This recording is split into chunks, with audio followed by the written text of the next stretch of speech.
ونستغفره ونؤمن به توكل عليه ونعوذ بالله من شرور أنفسنا ومن سيئات أعمالنا من يهده الله فلا مضل له ومن يضلله فلا هادي له ونشهد أن لا إله إلا الله ونشهد أن سيدنا ومولانا محمدا عبده ورسوله. حضرات گرامی قدر، علماء کرام، برادران ملت اور اس بستی کی خواتین بہنیں، آج کی یہ مجلس دین کی نسبت سے ہے، قرآن کی نسبت سے ہے، اس لیے جب تک آپ بیٹھیں اس یقین کے ساتھ بیٹھیں کہ آپ ایک ایسی مجلس میں ہیں جس کا ہر لمحہ اللہ کے یہاں قبول ہوگا، آپ کے بیٹھنے کا ثواب ہوگا، آپ کے سننے کا، سمجھنے کا.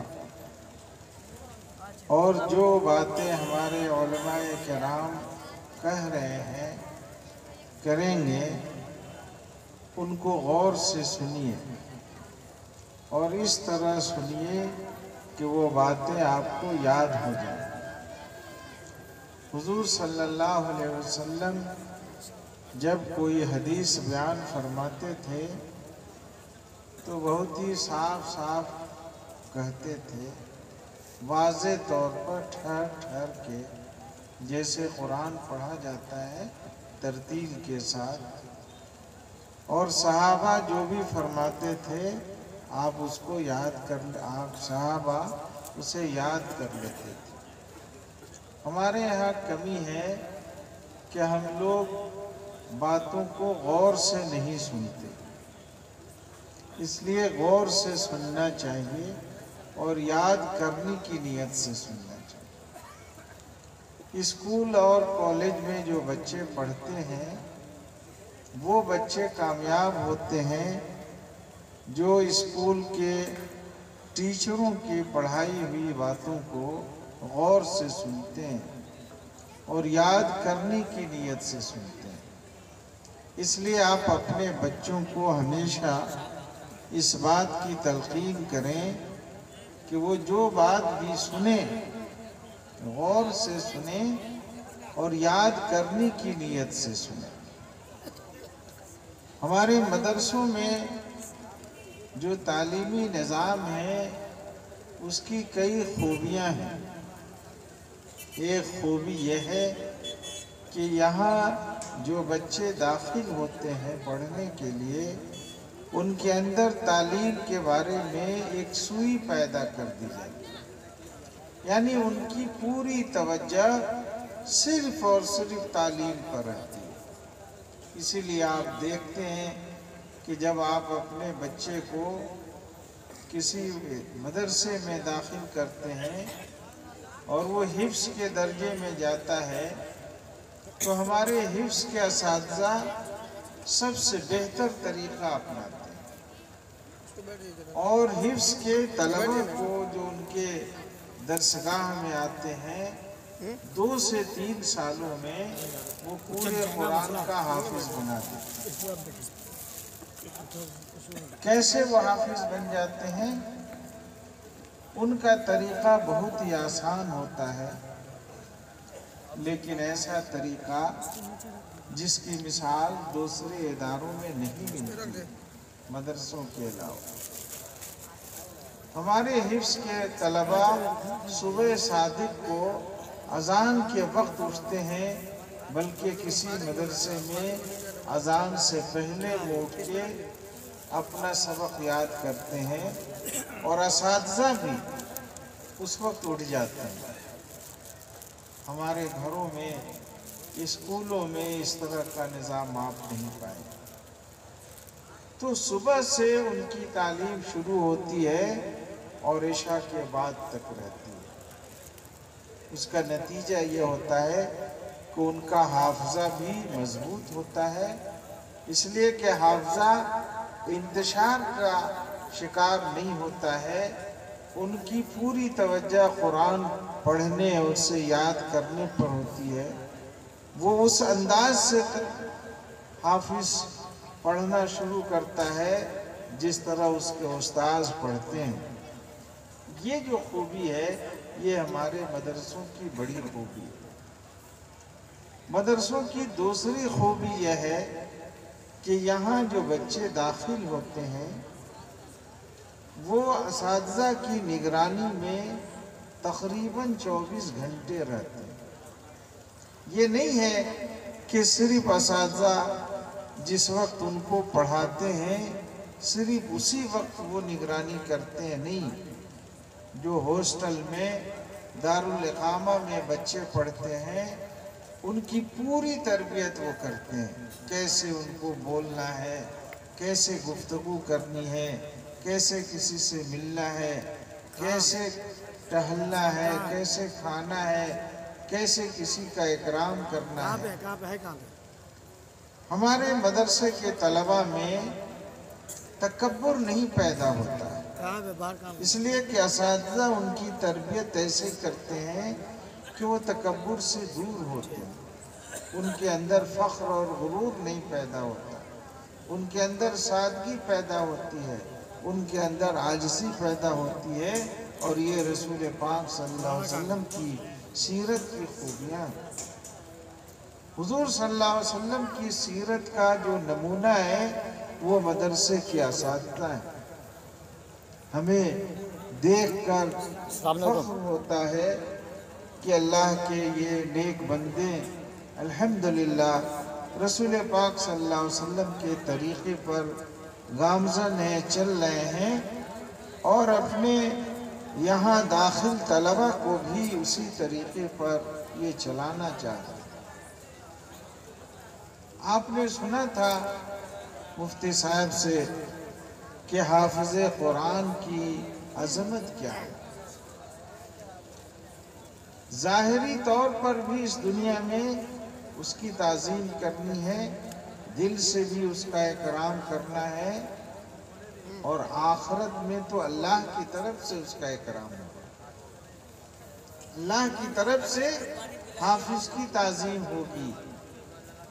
آج آپ دیکھ رہے ہیں کہ اسٹیج پر یہ کرسی لگائی گئی ہے، لیکن آخرت میں قیامت کے دن جو کرسی حفاظ کرام کے لیے، اور ایسے حفاظ جنہوں نے قرآن حفظ بھی کیا اور اس کے عالم بھی بنے، ان کے لیے جو کرسیاں لگائی جائیں گی اور ان کے سروں پر جو تاج رکھا جائے گا، حدیث میں آتا ہے کہ سورج اور چاند کی روشنی میں جو چمک ہے اس سے زیادہ چمک ان کے تاج میں ہوگی۔ اور حدیث میں یہ بھی ہے کہ ان کے والدین کے لیے بھی کرسیاں لگائی جائیں۔ آپ غور کیجئے، ہم لوگ سمجھتے ہیں کہ حافظ قرآن کی عظمت نہیں ہے، لیکن اس نے تو اللہ کے کلام کو اپنے سینے میں رکھا، محفوظ کیا، تو اس سے زیادہ باعظمت کون شخص ہو سکتا ہے؟ اسی لیے اللہ کے یہاں اس کی خصوصی عظمت ہوگی اور اس عظمت کا اظہار کیا جائے۔ آج جن حفاظ کرام کے سروں پر دستار باندھی جائے گی وہ بھی ایک طرح ان کی ایک چھوٹی سی عظمت کا اظہار ہے، اور آپ جتنے حضرات ہیں عظمت کی نگاہوں سے ان کو دیکھیں گے، اس لیے دیکھیں گے کہ انہوں نے اللہ کے کلام کو یاد کیا ہے، حفظ کیا ہے۔ میں گارجین جتنے بھی ہیں ان سے کہوں گا کہ آپ اپنے بچے کو مدرسوں میں بھیج کر حفظ کرا کر دیکھیے کہ اس کی کیا برکت ہوتی ہے۔ اگر آپ مدرسوں میں ان کو اچھا عالم بنانا چاہیں گے تو حفظ کرنے کے بعد وہ ایک اچھا عالم بنے گا، اور اگر کوئی گارجین ان کو مدرسوں کے تعلیم کے علاوہ عصری اسکولوں میں بھی داخل کرنا چاہے گا اور کسی اچھے اسکول میں اگر داخل کرے گا جہاں کی تعلیم بھی ہو اور تربیت بھی ہو، تو یہ حافظ لڑکا ان تمام اپنے جو بھی ہم سبق لڑکے ہوں گے ان سب سے فائق ہو، اس لیے کہ جو تربیت اور جو پڑھائی کا اس کے اندر جذبہ پیدا کر دیا جاتا ہے مدرسوں میں، وہ بات دوسری جگہ نہیں ملتی ہے۔ اس لیے والدین اس طرف توجہ دیں اور اپنے بچوں کو قرآن کا حافظ ضرور بنائیں۔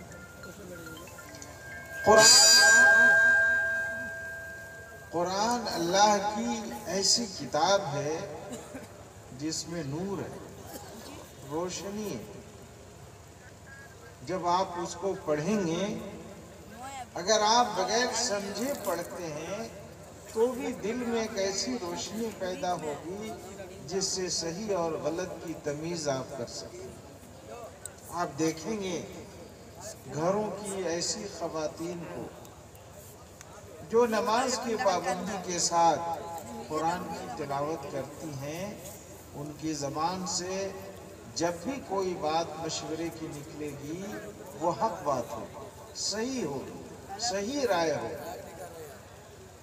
نیک لوگوں کی زبانیں جن کی زبانیں قرآن کی تلاوت سے محظوظ ہوتی ہیں، ہر وقت جو ہیں تر رہتی ہیں، ان کا دل اور ان کے دماغ پہ اس کی ایسی روشنی پڑتی ہے کہ ان سے اگر آپ کوئی مشورہ لیں گے، گرچہ وہ بہت پڑھے ہوئے نہ ہوں، لیکن کوئی وہ رائے دیں گے تو وہ رائے صحیح ہوگی، اس لیے کہ ان کے دل میں قرآن کی وجہ سے ایک ایسا نور پیدا ہوتا ہے، ایک ایسی روشنی پیدا ہوتی ہے جو صحیح بات کی طرف رہنمائی کرتی ہے۔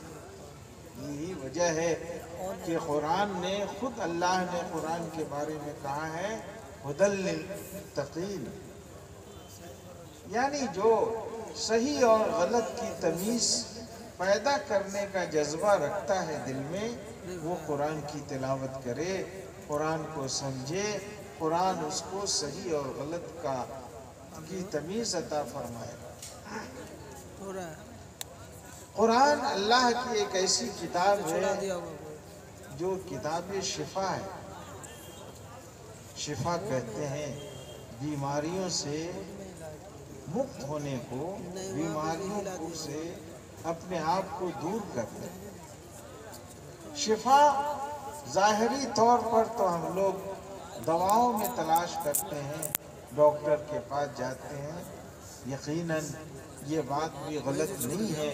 حضور صلی اللہ علیہ وسلم نے فرمایا ہے تداؤ عباد اللہ، کہ لوگوں اللہ کے بندو اگر تم بیمار ہو جاؤ تو دوا علاج کیا کرو، اس لیے کہ اللہ نے کوئی بیماری ایسی پیدا نہیں کی ہے جس کی کوئی دوا نہ پیدا کی۔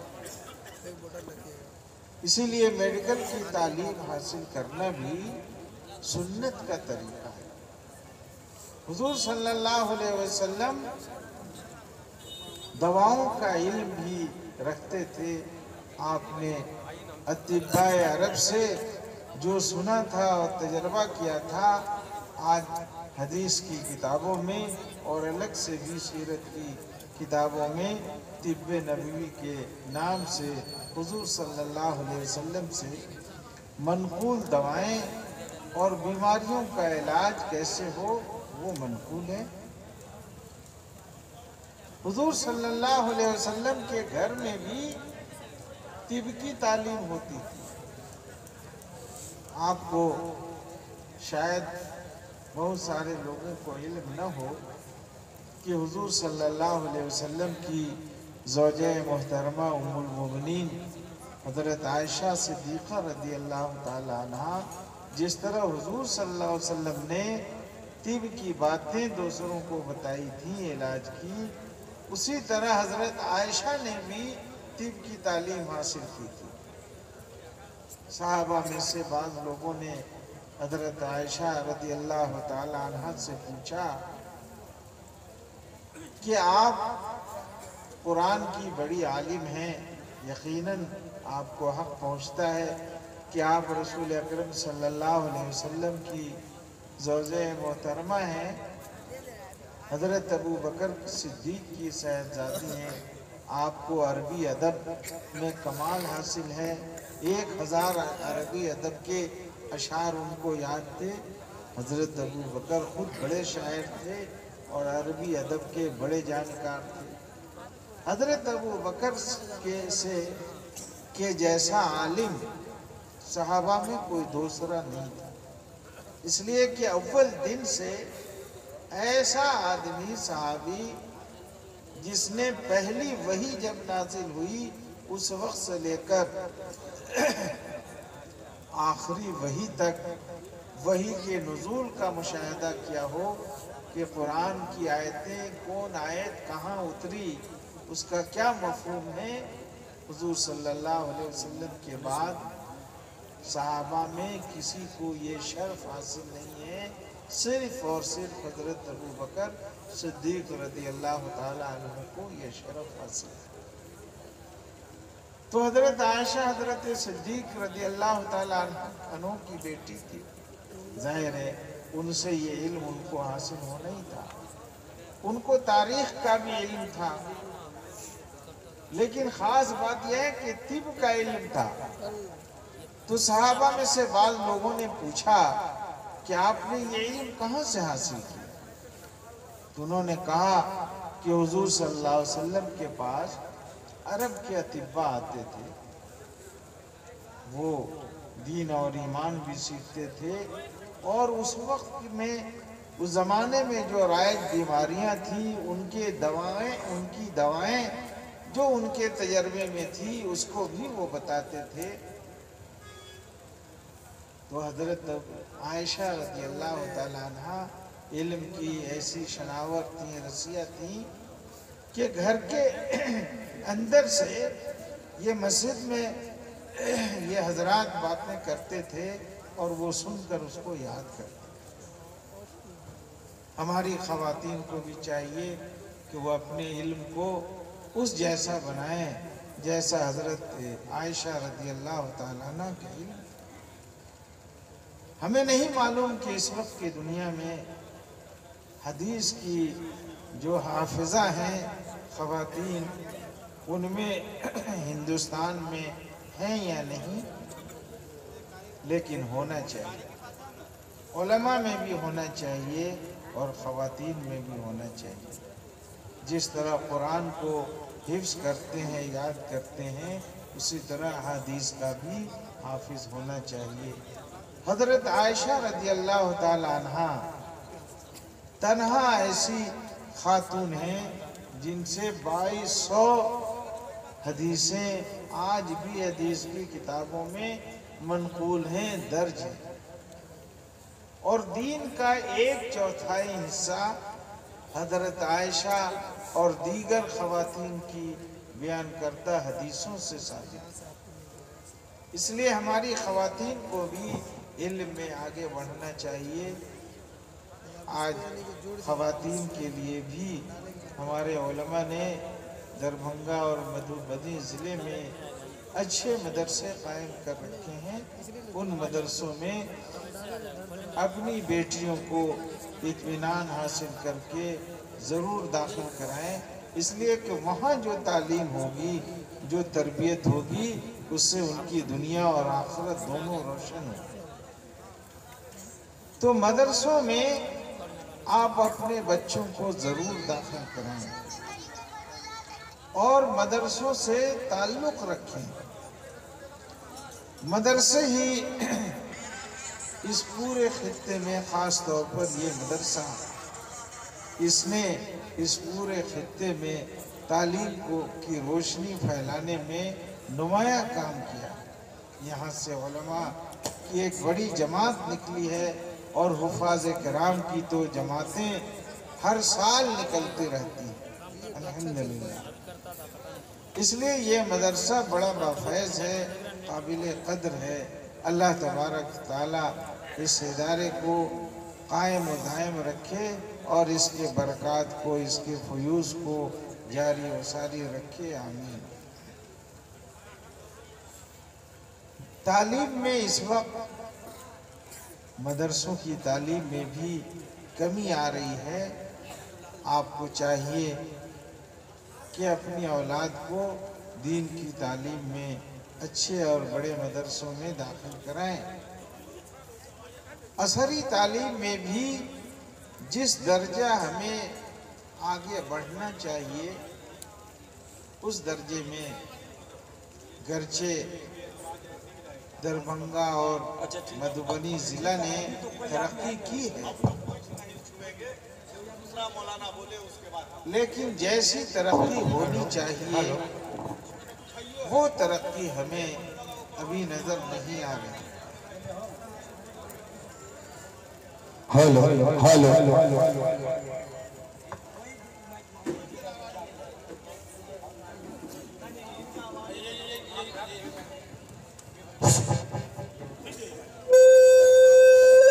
مانیے کہ آپ کے قریب میں یہ ہائی وے ہے،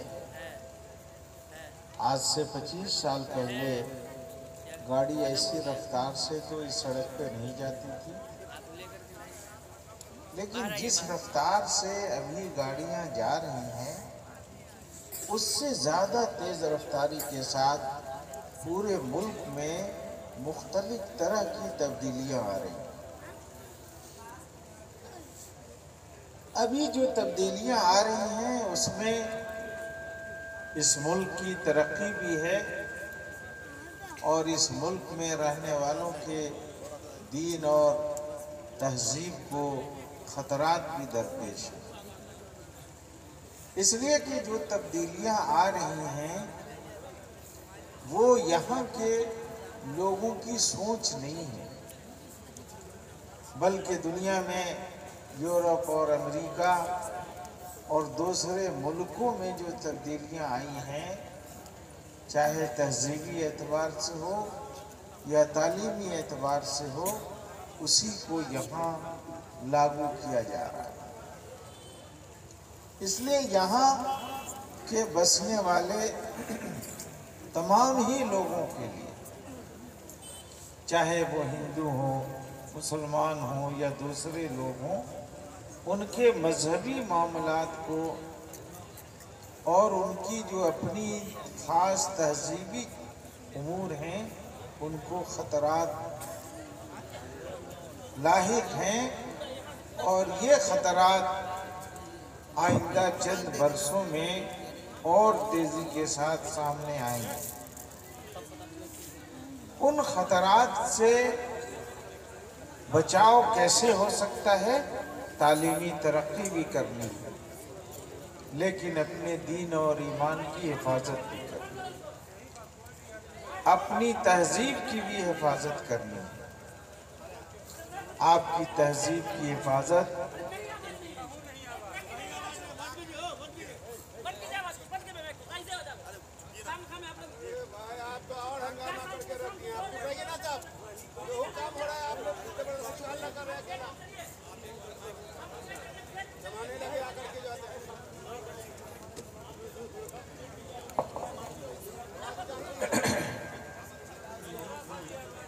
تو میں یہ عرض کر رہا تھا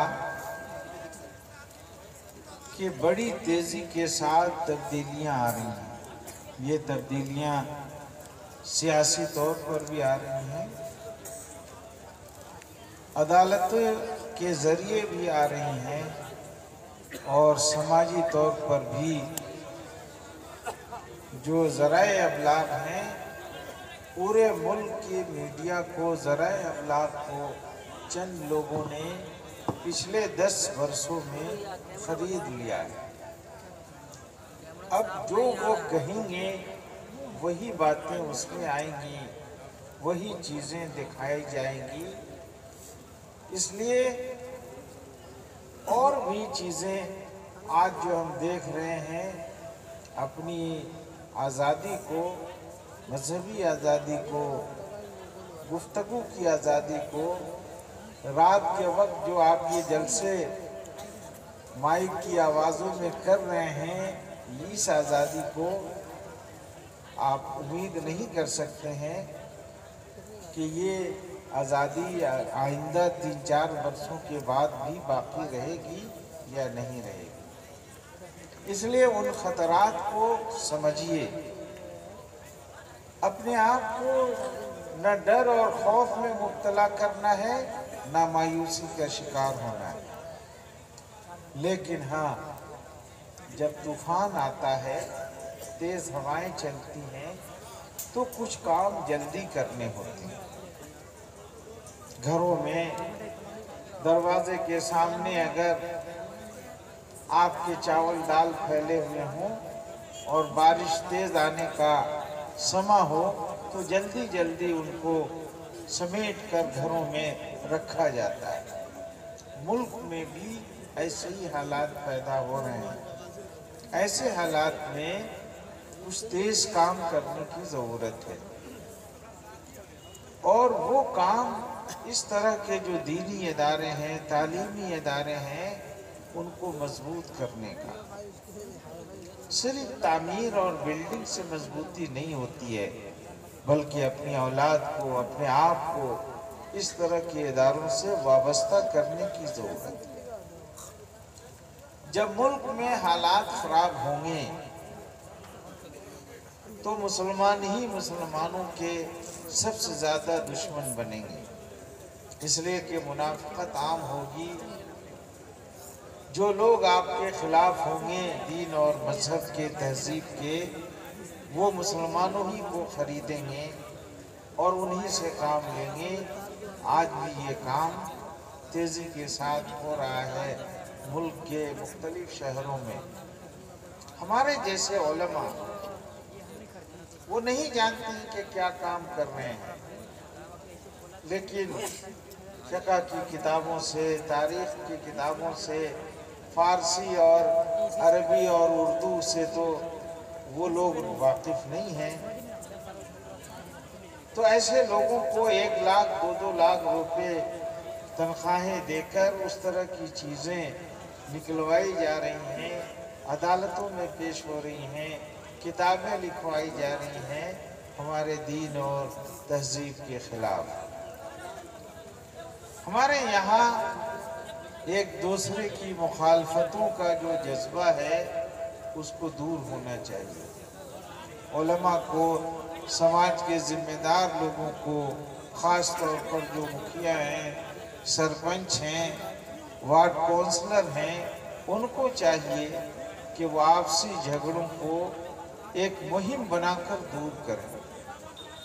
کوئی کیس آپ کا آئندہ اگر 4-5 برسوں میں آپ نے کنٹرول کر لیا کہ تھانے اور پولیس میں آپ کے مقدمات نہیں جائیں، عدالتوں میں نہیں جائیں، تو میں سمجھتا ہوں کہ آنے والے طوفان میں آپ ایک بڑی حد تک کامیابی مقابلے کی حاصل کر لیں گے۔ اس لیے اس بات کی کوشش کی جائے کہ آپسی جھگڑوں میں برداشت سے، تحمل سے کام کریں، چاہے خاندانی جھگڑے ہوں یا سماجی جھگڑے ہوں، ان جھگڑوں کو بیٹھ کر دور کرنا چاہیے۔ ہمارے علماء، ائمہ حضرات برابر اس طرف توجہ دلاتے رہیں۔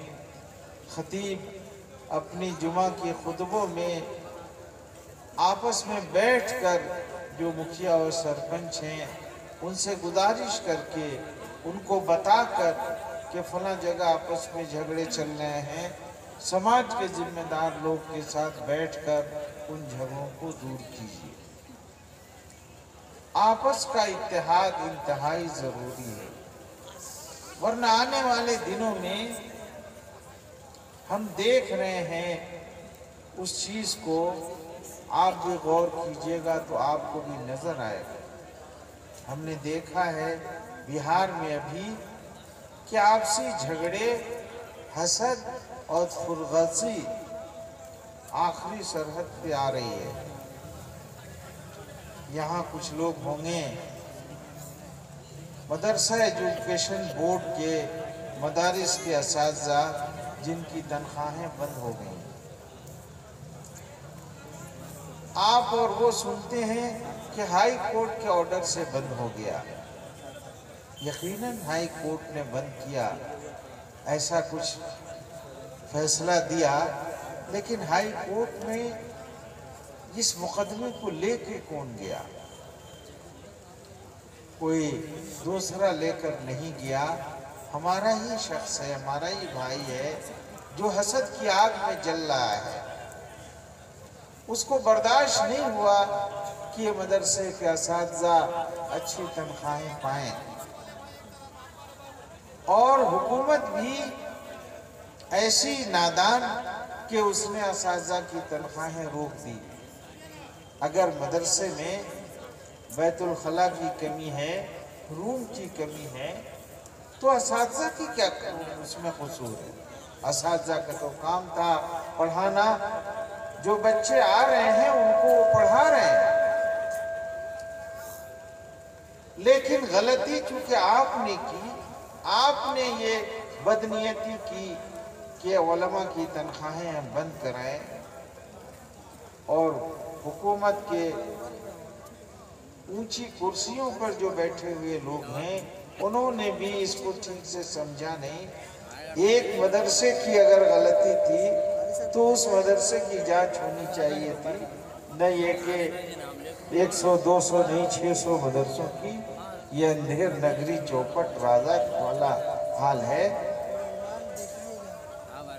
اس کی صحیح وکالت اس موضوع پر نہیں ہوئی اور حکومت کو بھی سمجھایا نہیں گیا، اور اس کی وجہ سے ایسی غلطیاں ہو رہی ہیں۔ آپ کو میں دوسری مثال دوں، 8 سال سے 12,000 اردو ٹیچر روڈ پر ٹہل رہے ہیں۔ یہ وہ لوگ ہیں جنہوں نے 8 سال پہلے ٹی کا اردو میں ایگزام دیا تھا، پاس بھی ہو گئے تھے۔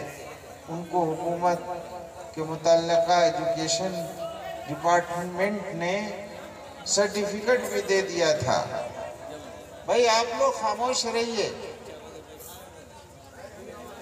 باہر میں کیوں ہنگامہ کر رہے ہیں بھائی؟ بات کو سنیے اور سننے دیجیے۔ تو میں آپ سے عرض کر رہا ہوں،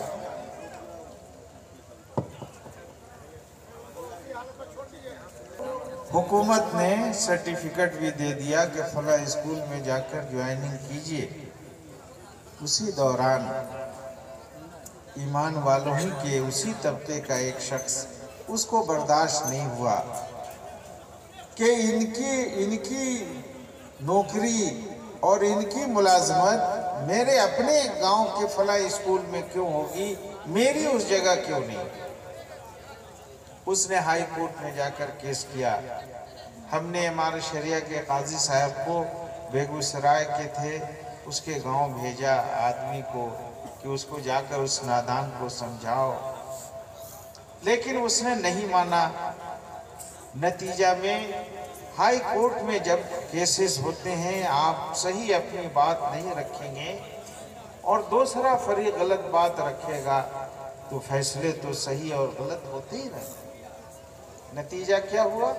ہائی کورٹ نے ایک ایسا مبہم فیصلہ دیا جس کی وجہ سے سرکار نے ان بحالی کے تمام لیٹروں کو واپس لے لیا، اور 8,000 یہ لوگ آج بھی روڈ پر ٹہل رہے ہیں 8 سالوں سے۔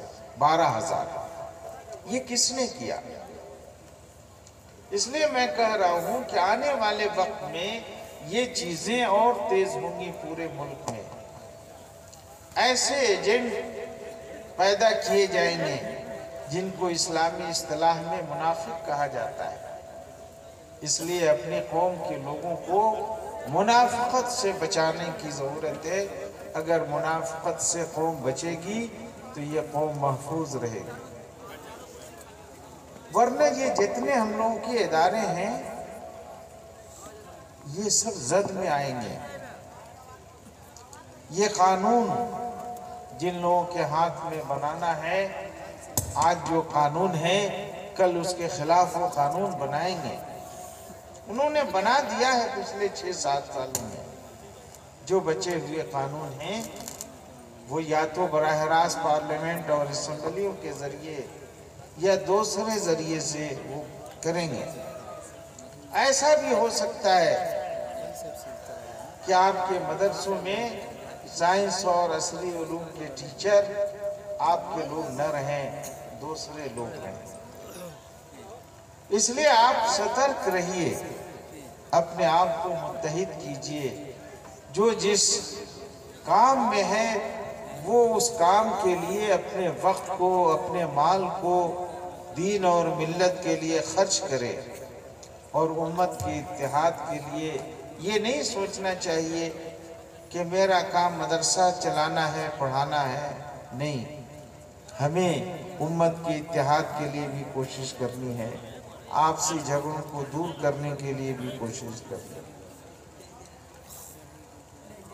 خواتین کو چاہیے کہ گھروں میں قرآن کی تلاوت کا اہتمام کریں۔ گھروں میں دو چیز ہونی چاہیے، نماز اور قرآن، اور تیسری چیز صدقہ و خیرات کا انتظام ہونا چاہیے۔ جس گھر میں یہ تین چیزیں ہوں گی وہاں بیماریاں کم ہوں گی، اللہ کا عذاب نہیں آئے گا، اللہ کی رحمتیں آئیں گی۔ صدقہ سے بھی بلائیں ٹلتی ہیں، بیماریاں دور ہوتی ہیں، قرآن کی تلاوت سے بھی بیماریاں دور ہوتی ہیں، اس لیے تلاوت کا اہتمام کرنا چاہیے، برکت ہوگی۔ قرآن کریم میں اللہ نے طریقہ بتایا ہے کہ مال میں برکت، یا جو کوئی صاحب اولاد نہیں ہو، اولاد میں برکت چاہتا ہے تو قرآن نے بتایا ہے کہ استغفار کیا کرو، اور استغفار بھی وہ سب سے زیادہ اس وقت کا استغفار بہتر ہے، والمستغفرین بالاسحار، صبح صادق سے پہلے جب رات کو آنکھ کھلے آپ کی تو کوشش کیجئے کہ تہجد کی نماز پڑھیں۔ اگر نہ بھی پڑھ سکتے ہوں تو دعائیں پڑھ لیں اور استغفار کر لیں۔ اگر ایسا اہتمام کریں گے تو بہت سی بلائیں دور ہوں گی، گھروں میں مال میں برکت ہوگی، اولاد میں برکت ہوگی۔ میں اخیر میں آپ سے صرف اتنی بات کہوں گا